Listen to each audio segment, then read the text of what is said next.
तो स्वागत है आपका सुपर टेट मैथ की नेक्स्ट क्लास में। आज हम लोग अनुपात के आगे का पढ़ने वाले हैं। पिछली क्लास में हमने अनुपात के बारे में पढ़ा था, उस पर आधारित क्वेश्चन भी किए थे। आज उसी के आगे के क्वेश्चन हम लोग करेंगे। तो चलिए आज की क्लास स्टार्ट करते हैं। जिन लोगों ने पिछली क्लास नहीं की है अनुपात की, वो जाकर पहले पिछली क्लास कर सकते हैं, वहाँ करिए। उसके बाद फिर यहाँ आइए, इस क्लास को करिए ताकि ये वाली क्लास आपको अच्छी तरीके से समझ में आए। और जितने भी आपके भाई फ्रेंड, जो भी लोग, जितने भी आपके ग्रुप में जितने भी लोग हैं जो टेट, सुपर टेट की तैयारी कर रहे हैं या सीटेट की तैयारी कर रहे हैं, जितने भी कोई भी टेट की तैयारी कर रहे हैं, उन सभी के पास ये हमारी क्लास शेयर कर दीजिए और सब्सक्राइब कर ले, ताकि आपको और भी क्लास आगे की आगे और भी शॉर्ट ट्रिक में मिलती रहे और आपकी तैयारी अच्छी चलती रहे। तो चलिए आज की क्लास स्टार्ट करते हैं। आज की क्लास का हमारा पहला क्वेश्चन क्या है कि 6 तथा 54 का मध्यानुपाती ज्ञात करना है। क्या ज्ञात करना है? 6 तथा 54 का मध्यानुपाती क्या ज्ञात करना है? 6 तथा 54 का मध्यानुपाती। तो हमने कल बताया था आप लोगों को, पिछली क्लास में बताया था कि मध्यानुपाती ज्ञात करने के लिए क्या करते हैं। अगर ए बी दो संख्या दी है तो मध्यानुपाती क्या होता है? अंडर रूट ए गुणे बी होता है, यानी अंडर रूट 6 गुणे 54 कितना होगा? 6 गुणे 54 कितना होगा? 6 गुणे 54। अब 6 गुणे 54 को क्या जब गुणा करेंगे कितना आएगा? 6 चौक 24, 2 6 पंचे 30, 2 32, 324 कितना आएगा? Under root 324। अब बताइए 324 का किसका वर्ग होता है? जिसका वर्ग होता है उस 324 का वर्गमूल भी वही होगा। तो 324 किसका वर्ग होता है? 18 का। तो अंडर रूट 324 कितना हो जाएगा? 18 कितना हो जाएगा? 18। तुम्हारा मध्यानुपाती कितना हो जाएगा? 6 तथा 54 का मध्यानुपाती कितना हो जाएगा? 18 हो जाएगा। इतना समझ गए आप लोग? क्या होता है मध्यानुपाती का सूत्र? Under root A B, under root करेंगे गुणा करेंगे कितना आएगा? 18। उसके बाद फिर क्या लिखा है? दूसरा नंबर क्वेश्चन, 16 तथा 24 का तृतीय अनुपाती क्या ज्ञात करना है? तृतीय अनुपाती ज्ञात करना है। तो तृतीय अनुपाती ज्ञात करने के लिए क्या होता है? ए और बी का तृतीय अनुपाती ज्ञात करने के लिए बी स्क्वायर अपन ए। बी स्क्वायर का मतलब 24, 24 का स्क्वायर मतलब 24 गुणे 24 दो बार होगा, बट्टे में क्या होता है? ए का मान कितना होगा? 16। अब 4 से करेंगे, 4 चक्कू 16, 4 छंग 24, 4 कम 4 4 छंग 24, तो 6 छंग 36। तुम्हारा तृतीय अनुपात कितना आएगा? 36। कितना आ जाएगा? 36। तो 16 तथा 24 का तृतीय अनुपाती कितना आ जाएगा? 36। आप तृतीय अनुपाती निकाल लेंगे। तृतीय अनुपाती का सूत्र क्या था? बी स्क्वायर अपन ए, यानी दूसरी संख्या का वर्ग करके पहली संख्या से भाग कर देंगे तो हमारा क्या आ जाएगा? तृतीय अनुपाती। इतना समझ गए आप लोग कि मध्यानुपाती कैसे ज्ञात करेंगे, अब तृतीय अनुपाती ज्ञात कैसे करेंगे। इसके बाद अगली स्लाइड पर अगला क्वेश्चन देखिए, वो कौन सा है लगाइए। अगली स्लाइड पर 2 क्वेश्चन लिखा है, 3 नंबर और 4 नंबर। 3 नंबर क्या लिखा है? 12, 14 तथा 24 का चतुर्थानुपाती बताना है। क्या बताना है? 12, 14 और 24 का चतुर्थानुपाती। तो चतुर्थानुपाती का सूत्र क्या होता है? बी गुणे सी अपान ए। अगर ये ए है, ये बी है, ये सी मान लेते हैं तो क्या आता है? बी गुणे सी अपान ए। यही तो होता है चतुर्थानुपाती का सूत्र, बी गुणे सी अपान ए। बी की जगह कितना? 14, सी की जगह 24, 14 गुणे 24 बटे में ए की जगह कितना आएगा? 12। ए की जगह कितना आएगा? 12, 12 कम 12, 12 दूनी 24, 14 दूनी 28। तो चतुर्थानुपाती हमारा कितना हो जाएगा? 28। आप समझ गए कि चतुर्थानुपाती कैसे निकालना है? बी गुणे सी अपन ए करके हल कर लेंगे, कितना आएगा? 28। तो हमारा चतुर्थानुपाती कितना हो जाएगा? 28। यहाँ पर कोई भी गिनती लिखी हो, कोई जरूरी नहीं। यहाँ लिखा हो 6, 7 से 6, 7 और 12 का चतुर्थानुपाती पूछ ले, 2, 5, 8 का चतुर्थानुपाती पूछ ले, 3, 4, 24 का चतुर्थानुपाती पूछ ले, तो कैसे लगाना? बी गुणे सी अपन ए करके ऐसे ही हमें चतुर्थानुपाती याद करना होगा। उसके बाद अगला क्वेश्चन क्या है? ये समानुपात में दिया है, इसमें हमें लुप्त पद छांटना है। 6 क्वेश्चन मार्क समानुपात 5:35, हमें इसमें लुप्त पद छांटना है। तो लुप्त पद छांटने के लिए क्या होता है? देखिए पहले तो बात ये समानुपात में लिखे, तो समानुपात में एक हमने इनकी प्रॉपर्टी, एक गुण बताया था कि जो भी आंतरिक पदों का गुणनफल बाह्य पदों के गुणनफल के बराबर होता है। क्या? कि अंदर के जो अनुपात होते हैं उनका गुणनफल बाहरी के गुणनफल के बराबर होता है। तो अंदर कितना? क्वेश्चन मार्क गुणे 5 बराबर 6 गुणे 35, यही तो बराबर होगा। अब 5 से काटेंगे कितनी बार जाएगा? 7 बार। अब 6 7 42, क्वेश्चन मार्क बराबर 42। तो हमारा जो लुप्त पद होगा वो कितना हो जाएगा? 42। लुप्त पद कितना हो जाएगा? 42। तो 6 यहाँ पे कितना आएगा? 42 समानुपात 5:35। तो हमारा लुप्त पद कितना होगा? 42। अब उम्मीद है आपको ये दोनों क्वेश्चन समझ में आ गए कि चतुर्थानुपाती कैसे ज्ञात करना, लुप्त पद कैसे ज्ञात करना। इसी तरह से लुप्त पद ज्ञात करेंगे, चतुर्थानुपाती ऐसे ज्ञात करेंगे, मध्यानुपाती अभी बताया था, और तृतीय अनुपाती। ये सभी आपको पता चल गए कि हमें कैसे कैसे ज्ञात करना है। चलिए इसके बाद अगला क्वेश्चन जो आ रहा है आपके सामने वो होगा हमारा जो भी अलग अलग विभाजन होता है, तो हमने जो पिछली क्लास में 4 लाइनें लिखवाई थी, 4 लाइन में जो पहली लाइन लिखवाई थी, अब उस लाइन का प्रयोग आगे वाले क्वेश्चन में होने वाला है कि जिसकी राशि उसी का अनुपात, और अनुपात का बंटवारा हमेशा समान क्रम में। पहली क्या लाइन लिखवाई थी कि अनुपात का बंटवारा क्रम में किया जाएगा, उसका भी प्रयोग हम लोग यहाँ करने वाले हैं। दूसरी लाइन क्या बतवाई थी कि जिसकी राशि उसी का अनुपात, जिसकी राशि उसी का अनुपात। इन दोनों लाइनों का अब हमारे क्वेश्चन में यूज होने वाला है। तो चलिए देखिए कैसे लगाएंगे अगले क्वेश्चन। 5 नंबर क्वेश्चन अगली स्लाइड पे आपके सामने लिखा हुआ। क्या लिखा है कि दो संख्याओं का संगत अनुपात कितना है, 7:16 है। तो मान लेते हैं दो संख्याएं कौन है, एक फर्स्ट सेकंड, इन दोनों का अनुपात कितना है, 7:16 है। यदि दूसरी संख्या 256 है, हमसे क्या कहा गया कि अगर दूसरी संख्या 256 है तो पहली संख्या बतानी है। तो देखिए दूसरी संख्या है कितने अनुपात, 16 अनुपात है। 16 अनुपात किसके बराबर है, 256 के। यही तो दिया है कि दूसरी संख्या जो हम क्या दी, 16, हमने मान लिया 16 अनुपात है। कितनी है, 16 अनुपात है। 16 अनुपात किसके बराबर है, 256 के।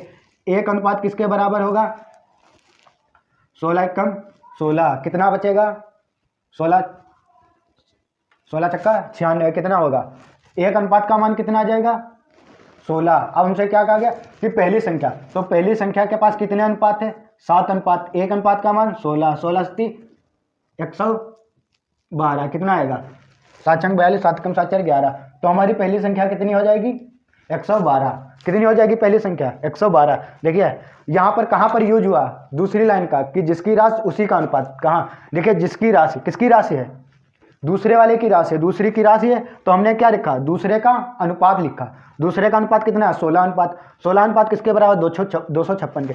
लिखा हुआ है ना, दूसरी संख्या 256 है, तो दूसरी संख्या 256 है। दूसरी संख्या का अनुपात 16 है। एक अनुपात का मान 16, एक अनुपात का मान 16।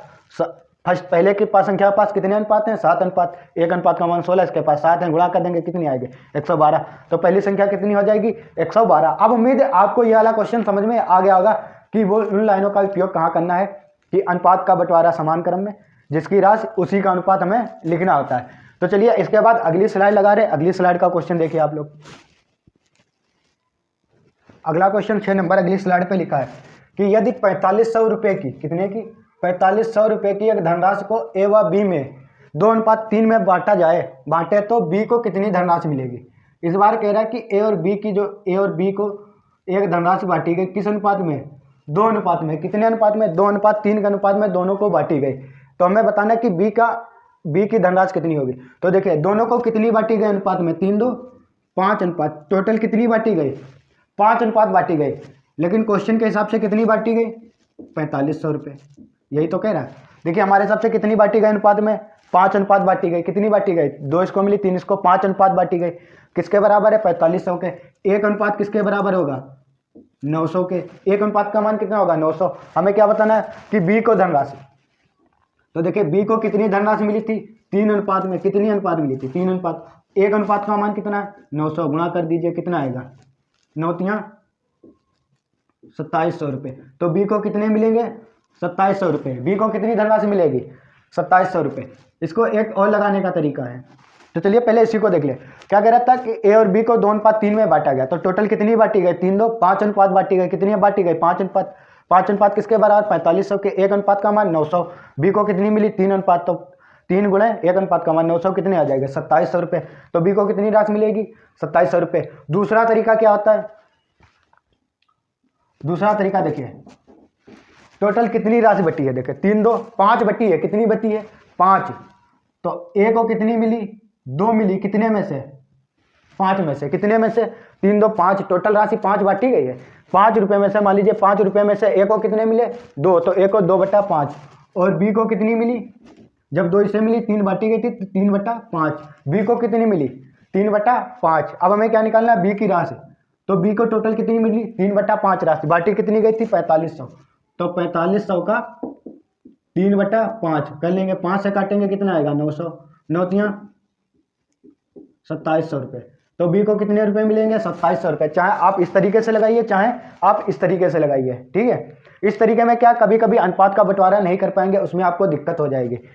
इसमें क्या देखे, ये सिंपल इसलिए था क्योंकि ये पूरी धनराशि बांटी गई थी। अभी मान लीजिए अगर कहीं पे अंतर दिया होता कि इन दोनों के बीच में इतने रुपए का अंतर है, तब हम कैसे लगाते, तब ये नहीं निकाल पाते ना, तब हम फिर कैसे लगाते, इसी तरह से लगाते। इसीलिए ये वाला तरीका बता, इस तरीके से आप लोग लगाइए। आपका क्वेश्चन चाहे अंतर दिया, चाहे दोनों का कुल योग दिया, चाहे एक की धनराशि दी है, चाहे दूसरे की धनराशि, चाहे एक की धनराशि दूसरे से अधिक हो, चाहे दूसरी की धनराशि तीसरे से कम हो, चाहे 3 लोगों की राशियों की तुलना हो रही हो, चाहे 2 लोगों की राशियों की तुलना, कुछ भी हो रहा, इस तरीके से लगाएंगे आपका क्वेश्चन कभी नहीं गलत होगा। और यह तरीका तभी काम आएगा जब तीनों की कुल राशि पता होनी चाहिए, 2 की या 3 की कुल राशि पता होगी, तभी हम ये तरीके से निकाल सकते हैं। तो उम्मीद है यह वाला क्वेश्चन आपको समझ में आ गया होगा। चलिए इसके बाद अगला क्वेश्चन देखिए। अगला क्वेश्चन है 3 लोगों वाला, कि एक राशि को 3 लोगों में बंटवारा करें तब कैसे, कितना कितना किसको मिलेगा। दोस्तों अगला क्वेश्चन 7 नंबर 7 आपके सामने बोर्ड पर लिखा है। क्या लिखा है कि कुछ धनराशि है जो राम, श्याम और मोहन तीनों में 3:4:5 के अनुपात में बांटी गई है। तो यदि श्याम को 1200 रुपये मिले, किसे, श्याम को 1200 रुपये मिले, तो हमें बताना कि राम को कितनी राशि मिलेगी। हमें बताना राम को कितनी राशि मिलेगी। तो देखिए कौन कौन है, राम है, ऐसे राम लिख सकते हैं, राम, श्याम और मोहन, इस तरह से लिख सकते हैं। इन तीनों में राशि किस अनुपात में बांटी गई, 3:4:5, इसी अनुपात में बांटी गई ना। राम, श्याम, मोहन को 3:4:5 के अनुपात में बांटी गई राशि, इतना तो दिया क्वेश्चन में। और आगे क्या दिया कि श्याम के पास 1200 रुपये हैं, यानी श्याम को 1200 रुपये मिले। श्याम को कितने मिले, 1200 रुपये मिले। अनुपात में कितने मिले, देखिए अनुपात में श्याम को कितने मिले, 4 अनुपात मिले। कितने अनुपात मिले, 4 अनुपात मिले। यहाँ से एक अनुपात का मान कितना हो जाएगा, 4×3=12, कितना हो जाएगा, 300 रुपये। एक अनुपात का मान कितना हो जाएगा, 300 रुपये। अब हमसे क्या पूछा गया कि राम को कितनी राशि मिलेगी। तो राम को देखिए कितनी राशि मिल रही थी, अनुपात में 3, एक अनुपात का मान 300। राम के पास कितने अनुपात हैं, 3 अनुपात, एक अनुपात का मान 300, तो कितना हो जाएगा, 900 रुपये। तो राम को कितनी राशि मिलेगी, 900 रुपये। राम को कितनी राशि मिलेगी, 900 रुपये। और हमसे पूछ लेता अगर मोहन को कितनी राशि मिलेगी। मोहन के पास 5 अनुपात हैं, एक अनुपात का मान 300, 5×3=1500 रुपये। कितनी मिलेगी, 1500 रुपये। और हमसे पूछ लेता कि टोटल कितनी राशि का बंटवारा हुआ तीनों लोगों के पास, तो कितनी हुई, 5×4=9=12, 5×4=9=12, टोटल राशि कितनी बटी, 12 अनुपात, एक अनुपात का मान 300, 12×3=3600 अनुपात। अगर इस तरह से ना जोड़े तो मोहन, श्याम के पास 1200 रुपये, 1200, राम के पास 900, 12×9 कितना हो जाएंगे, 2100, 2100 और 15 3600। तो टोटल कितनी राशि का बंटवारा हुआ, 3600। पूछा क्या गया था हमसे, राम के पास, तो राम के पास कितनी होगी राशि, 900 रुपये। आप समझ गए आप लोग की राशि का बंटवारा या अंकों का बंटवारा तो हम किस तरह से करेंगे, जिसकी राशि होगी उसी का अनुपात लिखेंगे, ठीक है। चलिए इसके बाद अगला क्वेश्चन देखिए। अगला क्वेश्चन आपके सामने लिखा हुआ है, अगली स्लाइड पे अगला क्वेश्चन लिखा हुआ है आपके सामने। क्या लिखा है कि एक गांव में स्त्री तथा पुरुषों की संख्या का अनुपात कितना है, 5:3, यानी स्त्री और पुरुषों की संख्या का अनुपात दिया है। स्त्री और पुरुष की संख्या का अनुपात कितना है, 5:3 है। कितना अनुपात है, 5:3 है। यदि स्त्रियों की संख्या पुरुषों की संख्या से 40 अधिक है। इस बार क्या कह रहा है कि स्त्रियों की संख्या पुरुषों की संख्या से 40 अधिक है। तो देखिए स्त्रियों की संख्या पुरुषों की संख्या से कितनी अधिक है, 40 अधिक है। तो देखिए अनुपात में कितनी अधिक है, ये 5 है, ये 3 है, कितने अनुपात अधिक है, 2 अनुपात अधिक है। कितने अनुपात अधिक है, 2 अनुपात। एक अनुपात का मान कितना है, 20। अब हमें एक अनुपात का मान पता चल गया, एक अनुपात का मान कितना है, 20। हमें प्राप्त क्या करना, स्त्री तथा पुरुषों की कुल संख्या क्या है। अब हमें क्या बताना है, कुल संख्या क्या है, स्त्री और पुरुषों की कुल संख्या क्या है। तो कुल संख्या क्या होगी, देखिए ये 5 है स्त्री और पुरुष 3 है, 5 3, टोटल कितने अनुपात हो जाएंगे, 8 अनुपात। एक अनुपात का मान 20, कितना हो जाएगा, 160। तो टोटल पुरुष और स्त्रियों की संख्या कुल कितनी हो जाएगी, 160। और हमसे सिर्फ पूछ लेता कि स्त्रियों की संख्या कितनी है, तो स्त्रियों की संख्या 5 अनुपात है, एक अनुपात का मीन 20, 20 पंचे 100, 20×3=60। पुरुष 60 होते हैं, पुरुष कितने होते, 60, स्त्री कितनी होती, 100।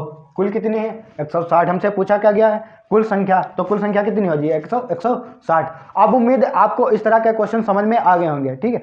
तो चलिए इसके बाद अगले टाइप पे हम बढ़ते हैं कि अगले टाइप के कैसे क्वेश्चन होंगे। ये तो थे कि हम किसी राशि का बंटवारा 2 लोगों में करें, एक को कम या ज़्यादा, इतनी ज़्यादा मिले, इतनी कम मिले, एक को इतनी मिले, दूसरे को कितनी मिलेगी, ठीक है। अब हम लोग आगे की तरफ अगले टाइप में बढ़ते हैं। तो अगले टाइप अगली स्लाइड पर लिखा हुआ है।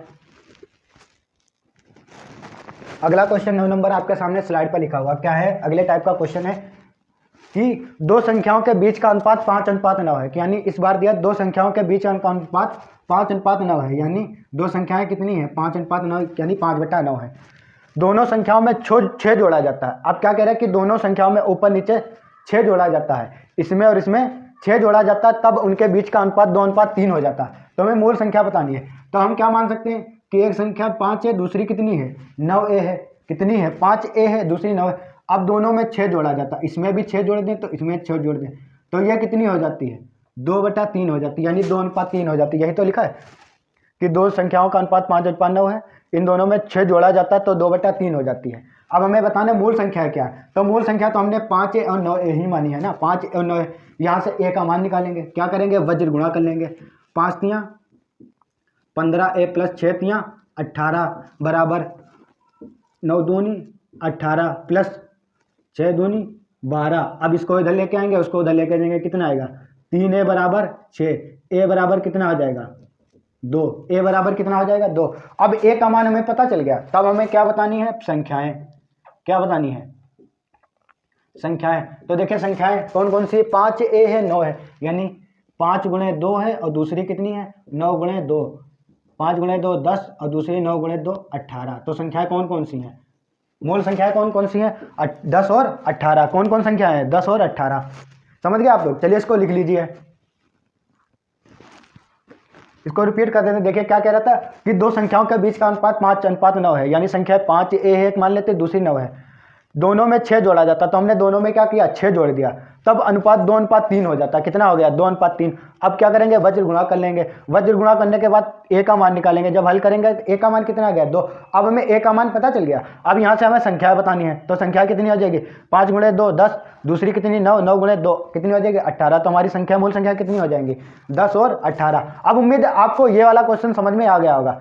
चलिए इसी टाइप का अगला क्वेश्चन अगली स्लाइड पर लिखा होगा, वो आप लोग देखिए। अगला 10 नंबर क्वेश्चन आपके सामने लिखा है। 10 नंबर क्वेश्चन क्या है कि दो संख्याओं का के बीच का अनुपात 3:4 है। दोनों संख्याओं में 3 जोड़ा जाता है तो उनके बीच का अनुपात 10:13 हो जाता है। तो हमें मूल संख्या बतानी। ये भी क्वेश्चन सेम उसी तरह का लगाया गया जैसे पहले लगाया था। चलिए आप लोग पहले लगाइए, उसके बाद फिर हम बता रहे कैसे लगाना है। तो आप लोगों का आंसर भी आ गया होगा, इतनी देर में नहीं आया तो देखिए इधर। संख्या एक मान लेते हैं हम 3a है, 3:4 है। दूसरी कितनी है 4 है। कितनी मान लेंगे 3a और 4 है, दो संख्या मान ली। अब प्रत्येक संख्या में 3 जोड़ा जा रहा है तो ऊपर नीचे कितना जोड़ देंगे 3 जोड़ देंगे। जब 3 जोड़ा जाता है तो अनुपात कितना हो जाता है 10/13, यानी 10:13 हो जाता है। अब क्या करेंगे वज्र गुणा कर लेंगे। 13 तियाँ 39 है प्लस 13 तियाँ 39, 10 चक्कू 40 है प्लस 10 तियाँ 30। तो a बराबर कितना हो जाएगा 9। a बराबर कितना हो जाएगा 9। देखिए ये 39 उधर जाएगा, 40 से घटकर 1 हो जाएगा, 30 इधर आके घट जाएगा, कितना हो जाएगा 1 9। a बराबर कितना हो जाएगा 9। हमें क्या बतानी है संख्याएं।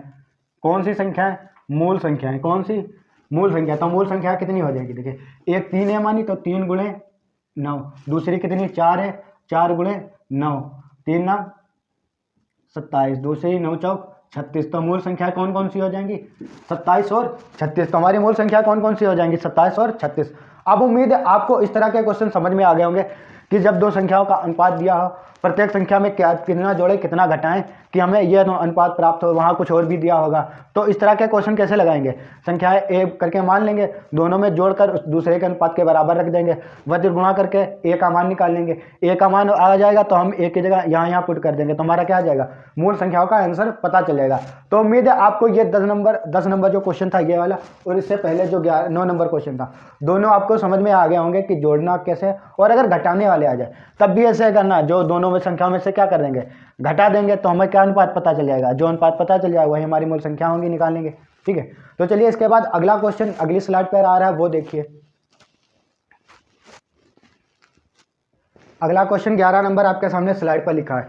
अगला क्वेश्चन अगले टाइप का है क्या कि 55 लीटर मिलावटी दूध में, एक दूध का मिलावटी दूध है मिश्रण है जिसका वजन 55 लीटर है, इसमें दूध और पानी का अनुपात 7:4 है। कितना अनुपात है किसका किसका है दूध और पानी का अनुपात कितना है 7:4 है। और इसमें कितने लीटर पानी मिलाया जाए। अब तो हमसे कह रहा है कि इसमें कितने लीटर पानी और मिलाया जाए ताकि अनुपात 7:6 हो जाए। पहले अनुपात ये था 7:4, अब हमें बताना कि कितना पानी मिलाया जाए कि 7:6 हो जाए। तब हम देखिए, अब यहाँ से हम क्या करेंगे, दोनों की अलग अलग मात्रा निकाल सकते हैं। कैसे, देखिए 7 4 11 अनुपात में कितने लीटर बन रहा है, 11 अनुपात बन रहा है। देखिए दूध और पानी कितना मिला टोटल, 7 4 11 अनुपात, लेकिन टोटल है कितने अनुपात, कितने अनुपात है 55 लीटर। कितने हैं 55, एक अनुपात का मान 5, एक अनुपात का मान 5 हो गया। तब 5 से इसमें गुणा करेंगे कितना आएगा 35। तब दूध कितना हो गया 35 लीटर, और पानी कितना हो गया, इसमें 5 से गुणा कर देंगे 20 लीटर। यानी 35 लीटर दूध में 20 लीटर क्या है, पानी है। अब देखिए दोनों की मात्रा में क्या हो गई, अलग अलग पता चल गई कि क्या हो गई, 35 लीटर दूध है, 20 लीटर पानी है। अब हमसे क्या पूछा गया कि इसमें कितना पानी और मिलाया जाए। तो देखिए दूध की मात्रा ऐसे रखो 35, पानी कितना है 20 लीटर, इसमें कितना मिला देंगे हम, मान लीजिए ए लीटर मिलाते हैं, ए की जगह ए ना लिखिए, ए वहाँ हमने लिख लिया, तो मान लेते हैं एक्स लीटर मिलाया। कितने लीटर मिलाया, एक्स लीटर मिलाया। तब ये अनुपात कितना बन रहा, 7:6 बन रहा है। कितना बन रहा 7:6। अब यहाँ से हम यक्स का मान निकाल सकते हैं, कितना आ जाएगा 35 × 7 बराबर 7 दूनी 6 बराबर 7 दूनी 14, 140 प्लस का 7x। तो यहाँ से 7x बराबर कितना आ जाएगा 35 35 70, कितना होगा 70 70 3 21 210 माइनस 140 कितना आएगा 0, 14 से 7 घटाएंगे 7 आएगा 70। तो 7x बराबर 70, x बराबर कितना आएगा 10 लीटर। कितना आएगा 10, x का मान कितना आएगा 10। तो हम कितना दूध मिलाए, को सॉरी कितना पानी मिलाएं, मिलाया गया पानी कितना होगा 10 लीटर। कितना होगा 10 लीटर। तो पानी कितना हम मिला दें, 10 लीटर पानी मिला दे, तो हमारा अनुपात कितना हो जाएगा 7:6 हो जाएगा। चलिए इसको लिख लीजिए, इसको दोबारा रिपीट कर रहे, देखिए आप लोग क्या कह रहा था कि 55 लीटर का एक मिश्रण है, मिलावटी दूध है, उसमें दूध और पानी का अनुपात कितना है 7:4 है। कितना है 7:4 है, कितना है 7:4 है। तो देखिए 7 4 11, टोटल अनुपात कितना है 11। क्वेश्चन में कितना दिया 55, एक अनुपात का मान 5। तो यहाँ से 7 5 35 लीटर दूध हो गया, 5 चक्को 20 लीटर पानी आ गया। अब यहाँ से हमें दोनों का अनुपात पता चल गया कि दोनों का अलग अलग कितना। अब हमसे क्या कह रहा था कि इसमें कितना पानी और मिलाएं कि अनुपात 7:6 हो जाए। तो देखिए हम दूध तो वैसे वैसा रख रहे हैं, दूध में कुछ मिला रहे हैं, नहीं मिला रहे। दूध 35 था, पानी 20 लीटर था, इसमें मैंने x लीटर मान लिया मिलाया है, तब अनुपात कितना हो गया 7:6। और जब वज्र गुणा करके x का मान लगाएंगे तो कितना आएगा 10। अब हमने x का मान कितना आएगा 10। अब 10 हमने क्या माना था कि कितना पानी मिलाया, तो x का मान कितना आ गया 10। तो हमने कितना पानी मिलाया और 10 लीटर पानी मिलाया, तो हमारा अनुपात कितना हो जाएगा 7:6। अब उम्मीद है आपको ये मिश्रण वाला क्वेश्चन समझ में आ गया होगा। चलिए इसके बाद हमारा आज का लास्ट क्वेश्चन, आज का जो हमारी आज की क्लास का लास्ट क्वेश्चन है वो देखिए अगली स्लाइड पर। चलिए आज का हमारा लास्ट क्वेश्चन 12 नंबर आपके सामने लिखा हुआ है कि एक मिश्रण में लवण तथा यानी साल्ट और एसिड का अनुपात 5:7 है। किसका किसका है, लवण यानी साल्ट और अम्ल का अनुपात कितना है 5:7 है। यदि मिश्रण का कुल भार 360 ग्राम है, क्या कह रहा है कि मिश्रण का कुल भार कितना है 360 ग्राम है। तो यहाँ से देखिए कितना भार कितना बन रहा 5 ये 7 5 12 अनुपात, हमारे हिसाब से तो 12 अनुपात बन रहा है। कितना अनुपात बन रहा 12। क्वेश्चन में कितना दिया है 360 ग्राम, कितना दिया 360 ग्राम। एक अनुपात का मान 30, एक अनुपात का मान 30 आएगा, कितना 12 3 36, एक अनुपात का मान 30। हमसे क्या पूछा गया, इसमें मौजूद अम्ल कितना होगा, अम्ल का भार। तो अम्ल कितना होगा, अम्ल के पास कितना अनुपात है 7 अनुपात, एक अनुपात का मान 30, 7 21, कितना होगा 210 ग्राम। अम्ल का भार कितना होगा 210 ग्राम। लवण का पूछ ले तो 5 15 150 ग्राम। तो अम्ल भार का भार कितना हो जाएगा 210 ग्राम। तो उम्मीद है आपको जो जितने भी क्वेश्चन करवाए हैं आज के अनुपात के जो भी हमारे थे टाइप के, वो आपको अच्छे लगे होंगे और समझ में भी जरूर आए होंगे। तो चलिए आज चलते हैं, और इसके बाद और भी हमारे टाइप बचे हुए हैं। इसके बाद जो हमारे सिक्कों पर आधारित क्वेश्चन होते हैं जो कभी कभी पूछे जाते हैं, और भी अनुपात के जो टाइप बचे हुए हैं कि हम जब राशियों का बंटवारा करेंगे तब उनको क्या कहते हैं, उसको बटे के रूप में जब बंटवारा करेंगे तब कैसे उनका जो वितरण होगा कैसे होगा। तो चलिए वो क्वेश्चन जब करवाएंगे अगली क्लास में तब आपको अच्छी तरीके से समझ में आ जाएंगे कि किस तरह के क्वेश्चन है और कौन टाइप के हैं। तो हमारे लगभग 2 से 3 टाइप बचे हुए हैं। एक सिक्कों वाला बचा हुआ है, जो बहुत ही इंपॉर्टेंट क्वेश्चन होते हैं, जो अधिकतर एग्जाम में पूछे जाते हैं, चाहे टेट का, सुपर टेट का, और भी एग्जामों में पूछे जाते हैं। कोई जरूरी नहीं टेट सुपर टेट, और भी एग्जामों में भी पूछे जाते हैं सिक्कों पर आधारित क्वेश्चन। एक थैले में इतने सिक्के हैं, 2, 3, 5 रुपए के सिक्कों का अनुपात आप लोगों ने पढ़ा भी होगा। और दूसरा, बटे के रूप में जब हम अनुपात का बंटवारा करेंगे, राशियों का बंटवारा करेंगे, तब वो क्वेश्चन कैसे लगाएंगे, तो उस तरह के क्वेश्चन हम आपके लिए लेकर आएंगे अगली क्लास में, और आपको अगली क्लास में बताएंगे कैसे लगाना है। तब तक कि आप लोग इतना पढ़िए और एंजॉय करते रहिए और पढ़ते रहिए, मस्त रहिए। ठीक है, तो चलते हैं, आप आज मिलते हैं आप लोगों से अगली क्लास में। थैंक यू, जय हिंद, वंदे मातरम दोस्तों।